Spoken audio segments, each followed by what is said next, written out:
নমস্কাৰ এই মুহূৰ্তত আপোনালোকে চাইছে সাহিত্য টেকনলজি ইউটিউব চেনেল এই চেনেল ৰাজ্য সভাটোতে কেইবাটাও গুৰুত্বপূৰ্ণ খবৰ আপোনালোকলৈ আগবঢ়াইছে যিকেইটা খবৰ আপোনালোকে জনাটো অত্যন্ত দৰকাৰী আৰু এই খবৰকেইটা আপোনালোকে উপস্থাপন কৰাৰ আগতে আপোনালোকে যদি এই চেনেলটো নতুনকৈ আহিছে তেন্তে চেনেলটো প্লিজ ছাবস্ক্ৰাইব কৰি থব আৰু ভিডিঅ'টোত এটা লাইক কৰি উৎসাহিত কৰিব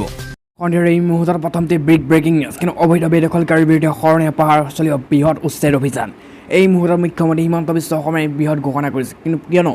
পুনৰ গড়খুটিৰ দৰে ঘটনা সংঘটিত হ'ব নেকি অসমত পুনৰ গুলীয়াগুলী ঘটনা সংঘটিত হ'ব নেকি দেখি শনিবাৰে দিনটো উদযাপন কৰিছে গান্ধী জয়ন্তী আৰু ইতিমধ্যে এই উপলক্ষে গুৱাহাটী মহানগৰ গান্ধী মণ্ডপত GMDA উদ্যোগত উদযাপন কৰা হয় গান্ধী জয়ন্তী আজি জাতিৰ পিতা মহাত্মা গান্ধীৰ 152 সংখ্যক জন্ম দিৱস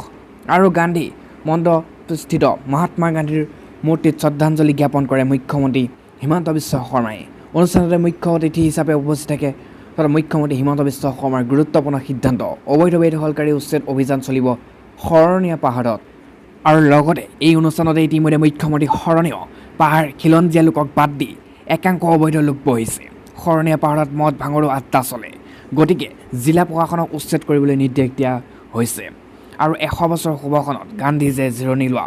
শৰণীয় পাহাৰত থকা গান্ধী মণ্ডপত গান্ধী জয়ন্তী অনুষ্ঠানৰ আয়োজন কৰি এইদৰে কয় মুখ্যমন্ত্ৰী হিমন্ত বিশ্বই লগতে সকলো মহাত্মা গান্ধীৰ আদৰ্শৰে জাতিটোক আগবঢ়াই যাবলৈ আহ্বান মুখ্যমন্ত্ৰীৰ তেওঁ লগতে জনায় যে শৰণীয়া পাহাৰত এটা প্ৰকল্প নিৰ্মাণ কৰিব পৰিকল্পনা কৰা হৈছে য'ত থাকিব গান্ধীজীৰ মিউজিয়াম আৰু সৰু সৰ্বধৰ্মীয় প্ৰাৰ্থনা সভা কক্ষ আজি সন্ধিয়াৰ পাছত আনহাতে ডাঙৰ নিৰ্লজ্জ ঘটনা সংঘটিত হৈছে এই মুহূৰ্তত কিন্তু পুনৰ এইবাৰ অসমত নিৰ্লজ্জ কাণ্ড ইতিমধ্যে 55 বছৰীয়া এগৰাকী যুৱকে ধৰ্ষণ কৰিছে এগৰাকী ছোৱালীক তাৰপিছতে সমগ্ৰ ভিডিঅ' ছ'চিয়েল মিডিয়াত ফাদিল হৈ পৰে আৰু এইজনে হৈছে অসমৰ এজন লম্পট যুৱক এইজনে ইতিমধ্যে ধৰ্ষণৰ ঘটনা সংঘটিত কৰিছে ৰাজ্যৰ পুনৰ নিৰ্লজ্জ ঘটনা 55 বছৰীয়া কামনৰ ধৰ্ষণৰ বলি হৈছে ইতিমধ্যে ছোৱালী এগৰাকী আৰু এইবাৰ জঘন্য ঘটনা সংঘটিত হৈছে অসমৰ গোলাঘাট জিলাত ককায়েকৰ বয়সৰ জিতেন নাথ নামৰ এজন লম্পটৰ ব্যক্তিৰ কামনৰ বলি হয় 14 বছৰীয়া কিশোৰী টকাৰ প্ৰলোভনেৰে দীৰ্ঘদিন ধৰি কিশোৰীগৰাকীক ধৰ্ষণ কৰি অহাৰ গুৰুত্ব অভিযোগ উত্থাপিত কৰিছে আৰু কচাহাৰীহাট কাবুগড় গাঁৱৰ এই কিশোৰীগৰাকীক যোৱা কেইদিনমান ধৰি অসুস্থ হৈ পৰা ভিন্ন ঘৰুৱা চিকিৎসা কৰাৰ থকাটো কোনো ধৰণৰ সুফল নোপোৱাত শুকুৰবাৰ চিকিৎসালয় কাষ চাপে পৰিয়ালে আৰু তাতে পোহৰলৈ আহে জঘন্য ঘটনা 7 মাহৰ অন্তঃসত্ত্বা সেই ইতিমধ্যে 14 বছৰৰ কিশোৰী আৰু এই সংক্ৰান্তত স্থানীয় ৰাইজে সহযোগত আৰক্ষীৰ কাষ চাপিল কিশোৰীগৰাকী আৰক্ষীৰ পৰিয়াল আৰু কিন্তু ইয়াত কৈছে পৰিয়ালৰ এজাহাৰৰ ভিত্তিতে আৰক্ষী অভিযুক্ত জিতেন নাথৰ বিৰুদ্ধে গোচৰ ৰুজু কৰি গ্ৰেপ্তাৰ কৰিবলৈ সক্ষম হৈছে কিন্তু উল্লেখযোগ্য যে চৰকাৰৰ বিভিন্ন দল সংগঠনে নাৰী নিৰ্যাতনৰ ঘটনা বৃদ্ধি পাই থকাৰ বাবে কঠোৰ নাৰী সুৰক্ষা আইন প্ৰণয়ন কৰাৰ দাবী জনাই অহা সময়তে গোলাঘাটৰ কাছাৰীত অন্তৰ্গত এই ইতিমধ্যে এগৰাকী কিশোৰী ছোৱালী দীৰ্ঘদিন ধৰি এই এদিন দুদিন নহয় দীৰ্ঘদিনৰ পৰা ধৰ্ষণ ঘটনা সংঘটিত কৰিছিল আৰু ফলত ইতিমধ্যে আজি ধৰা পৰাতে 7 মাহৰ অন্তঃসত্ত্বা হোৱা জঘন্য ঘটনা পোহৰলৈ আহিছে আজি সন্ধিয়াৰ পাছত আনহাতে বহুতে ডাঙৰ ভয়ানক ব্ৰেকিং নিউজ এটা মুকলি হৈ আহিছে কিন্তু এইবাৰ ভয়ংকৰ বিস্ফোৰণৰ ঘটনা সংঘটিত হয় আৰু ইতিমধ্যে 12 জনতকৈ অধিক লোকে মৃত্যু সৈতে যুঁজি আছে আৰু বহুতো লোক ইতিমধ্যে মৃত্যুমুখত পৰিছে তেওঁ বোমা বিস্ফোৰণৰ ফলত ইতিমধ্যে ছিন্ন বিচ্ছিন্ন হৈ পৰিছে সকলোতে ইয়াত কৈছে দীপাৱলী কাষ চাপি অহাতে ব্যস্ত হৈ পৰিছিল ফটকা নিৰ্মাণ কাৰখানা ক'ব কিন্তু ইতিমধ্যে তাৰ মাজতে আহিছে এটা হঠাতে আহিলে এটা অতিকৈ ভয়ংকৰ বিস্ফোৰণৰ খবৰ ফটকা নিৰ্মাণৰ কাৰখানা বিস্ফোৰণ 4 লোকৰ ঠাইতে মৃত্যু বিস্ফোৰণ ইমানেই ভয়ংকৰ আছিল যে সেই 4 লোকৰ দেহ একেবাৰে ছিন্ন বিচ্ছিন্ন হৈ পৰে আনহাতে 12 গৰাকী অধিক লোক গুৰুতৰভাৱে আহত হয় বৰ্তমানে কেইজনে হস্পিটেলৰ বিচনাত মৃত্যুৰে যুঁজ দিবলগীয়া হৈছে পাছত এই মুহূৰ্তত সকলোতকৈ ডাঙৰ খবৰ কিয়নো নিশা 10 বজাৰ পৰাই সান্ধ্য আইন পাছৰ পৰাই বলবৎ হ'ব 11 বজাৰ পৰা নিশা 10 বজালৈকে দোকান পোহাৰ ব্যৱসায়িক প্ৰতিষ্ঠান খোলা দিছে অসম চৰকাৰে এই সময় নিয়মৰ মাজেৰে খুলিব পাৰিব চিনেমা হলো খুলি দিছে এই মুহূৰ্তত অসম চৰকাৰে কিয়নো কোভিড পৰিস্থিতি আৰু অধিক উন্নতি হোৱাৰ প্ৰতি লক্ষ্য ৰাখি ৰাজ্য চৰকাৰে ইতিমধ্যে এতিয়াৰ পৰা কাৰ্যকৰী হোৱাকৈ নতুন ছবি জাৰি কৰিছে আৰু ইতিমধ্যে ৰাজ্য চৰকাৰে নৈশ সান্ধ্য আইনৰ ক্ষেত্ৰত পুনৰ শিথিলতা প্ৰদান কৰিছে নিশা 10 বজাৰ পাছলৈকে দোকান পোহাৰ ব্যৱসায়িক প্ৰতিষ্ঠান খুলিব পাৰিব আৰু 11 বজাৰ পৰা পিছদিনা পুৱা 5 বজালৈকে বলবৎ থাকিব সান্ধ্য আইন মাত্ৰ ইতিপূৰ্বে 9 বজালৈকে সান্ধ্য আইন বহাল আছিল কিন্তু ইতিমধ্যে আৰু সকলো কৰ্মক্ষেত্ৰত দোকান পোহাৰ ব্যৱসায়িক 10 বজালৈকে খোলাৰ বাণিজ্যিক ব্যৱস্থান খোলাৰ অনুমতি প্ৰদান কৰিছে লগতে ৰেষ্টুৰেণ্ট ব্যৱসায়িক বাণিজ্য প্ৰতিষ্ঠান বিক্ৰী কেন্দ্ৰ শ্ব'ৰুম গেলামালৰ দোকান ফল মূল শাক পাচলিৰ দোকান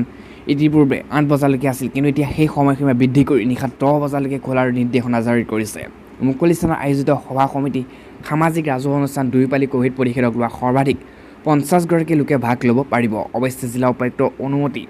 প্ৰাপ্ত সভা সমিতি অনুষ্ঠানৰ লগতে বিবাহ আৰু বাহাৰত আয়োজিত বিয়াৰ অভ্যৰ্থনা আদিত সৰ্বাধিক 200গৰাকী লোকে অংশগ্ৰহণ কৰিব পাৰিব। সকলো অংশগ্ৰহণকাৰীয়ে 2 পালি কোভিড প্ৰতিষেধক লোৱাটো বাধ্যতামূলক। ৰাজ্যৰ বিখ্যাত ধৰ্মস্থানসমূহ কামাখ্যা মন্দিৰ, শিৱসাগৰ শিৱদৌল, আজানপীৰ দৰগাহ আৰু হাজোৰ পুৱামক্কা আদি প্ৰতি ঘণ্টা 2 পালি প্ৰতিষেধক লোৱা সৰ্বাধিক 60গৰাকী লোকক দৰ্শনৰ অনুমতি প্ৰদান কৰিছে। আনহাতে আন ধৰ্মীয় দৰ্শন আৰু ধৰ্মীয় স্থান দৰ্শনৰ ক্ষেত্ৰত ঘণ্টাত 40গৰাকী লোকৰ বাবে অনুমতি প্ৰদান কৰিছে। 2 পালি কোভিড প্ৰতিষেধক লোৱা লোকৰ বাবে মুকলি থাকিব এতিয়াৰ পৰা ধৰ্মীয় স্থানৰ চৌহদ প্ৰৱেশ সুযোগ। আৰু লগতে কৈছে যে চিনেমা হলসমূহ মুকলি কৰিবলৈ অনুমতি প্ৰদান কৰিছে, কিয়নো দীৰ্ঘদিন ধৰি বন্ধ হৈছিল অসমত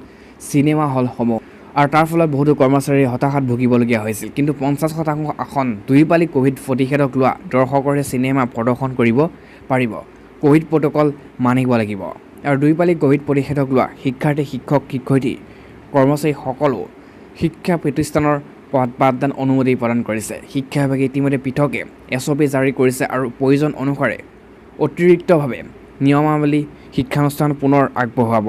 আৰু সকলো শিক্ষানুষ্ঠানৰ মুৰব্বীয়ে নিজ শিক্ষানুষ্ঠানৰ শিক্ষক, শিক্ষয়িত্ৰী আৰু কৰ্মচাৰীসকলক কোভিড প্ৰতিষেধক গ্ৰহণ কৰাৰ বিষয়ে ৰাইজে দেখা পোৱাকৈ শিক্ষানুষ্ঠানৰ চৌহদৰ যি সন্মুখত আছে সেই তাত বেনাৰ লগাই ৰাখিব লাগিব, নহ'বা বিপদৰ সন্মুখীন হ'ব সকলো কৰ্মচাৰী। আৰু লগতে কৈছে যে ভ্ৰাম্যমাণ থিয়েটাৰৰ ক্ষেত্ৰত মুখ্যমন্ত্ৰীয়ে ভ্ৰাম্যমাণ থিয়েটাৰ জড়িত সকলো পক্ষৰে আলোচনা চলাই আছে। এই বিষয়ত ইতিমধ্যে মুখ্যমন্ত্ৰীয়ে শীঘ্ৰেই সিদ্ধান্ত আগবঢ়াব। আৰু তাৰপিছতে ইয়াত কোৱা হৈছে যে ইতিমধ্যে স্থায়ী প্ৰেক্ষাগৃহত ইতিমধ্যে 50% আসনেৰে দৰ্শকক কোভিড প্ৰট'কল মানি নাট প্ৰদৰ্শন কৰিব পাৰিব। এতিয়া যি স্থায়ী প্ৰেক্ষাগৃহ আছে তাত 50% দৰ্শকৰ অনুমতি প্ৰদান কৰা হৈছে। আৰু লগতে শিল্পী কলা কৌশলী দৰ্শক সকলোৰে 2 পালি প্ৰতিষেধক ল'ব লাগিব। আৰু এতিয়াৰ পৰা আপুনি যদি 2 পালি প্ৰতিষেধক লয় তেন্তে আপোনাৰ চিনেমা হলতো আপুনি গৈ চিনেমা চাব পাৰিব। আৰু শিক্ষা আছে 2 পালি কোভিড ভেকচিন সকলো কৰ্মচাৰীকে। তাৰ লগতে বহুতো ইতিমধ্যে নতুন নীতি নিৰ্দেশনা জাৰি কৰিছে SOP সন্দৰ্ভত। আৰু যিহেতু ইতিমধ্যে ৰাজ্য চৰকাৰে সান্ধ্য আইন এতিয়াৰ পৰা নিশা 10 বজাৰ পাছৰ পৰাই বলবৎ হৈ পৰিব, নিশা 11 বজাৰ পৰা, কিয়নো 10 বজালৈকে সকলো খোলা থাকিব বুলি এই মুহূৰ্তত স্পষ্ট ঘোষণা SOPত উল্লেখ কৰা হৈছে মুখ্যমন্ত্ৰী হিমন্ত বিশ্ব শৰ্মা চৰকাৰে। এখনৰ পাছত আন এটা ডাঙৰ খবৰ, কিয়নো উপনিৰ্বাচনত 4টা সমষ্টিত প্ৰাৰ্থী দিব কংগ্ৰেছ। অসম জাতীয় পৰিষদ আৰু ইতিমধ্যে ৰাইজত লগ এটাকৈ সমষ্টি এৰি দিব কংগ্ৰেছে। লগতে ইয়াত কোৱা হৈছে যে উপনিৰ্বাচনত 4টা সমষ্টিত প্ৰাৰ্থী দিব কংগ্ৰেছে। মাজুলী সমষ্টিত অসম জাতীয় পৰিষদক এৰি দিয়া সম্ভাৱনা, ৰাইজৰ দলকে এৰি দিলে এটা সমষ্টি। এই ঘোষণা APCCৰ সভাপতি ভূপেন বৰাৰ। অসম প্ৰদেশ কংগ্ৰেছৰ সভাপতি ভূপেন বৰাই জনোৱা মতে 6টা সমষ্টিৰে 4টা সমষ্টিত দলে প্ৰাৰ্থী দিব। ইয়াৰ পূৰ্বে কংগ্ৰেছে অকলেই নিৰ্বাচন বুলি কৈছিল যদিও উপনিৰ্বাচনৰ প্ৰাক্ষণত এই গুৰুত্বপূৰ্ণ ঘোষণা কৰে APCCৰ সভাপতিগৰাকীয়ে। লগতে এই সন্দৰ্ভত দল দুটাৰ সৈতে আলোচনা চলি থকা বুলিও উল্লেখ কৰে প্ৰদেশ কংগ্ৰেছৰ সভাপতিগৰাকীয়ে। আৰু উপনিৰ্বাচনৰ পূৰ্বে কংগ্ৰেছৰ AGP আৰু ৰাজ্য দলৰ সৈতে এই মিত্ৰতাই ভৱিষ্যতৰ কংগ্ৰেছৰ দলক কেনেদৰে সহায় কৰে সেয়া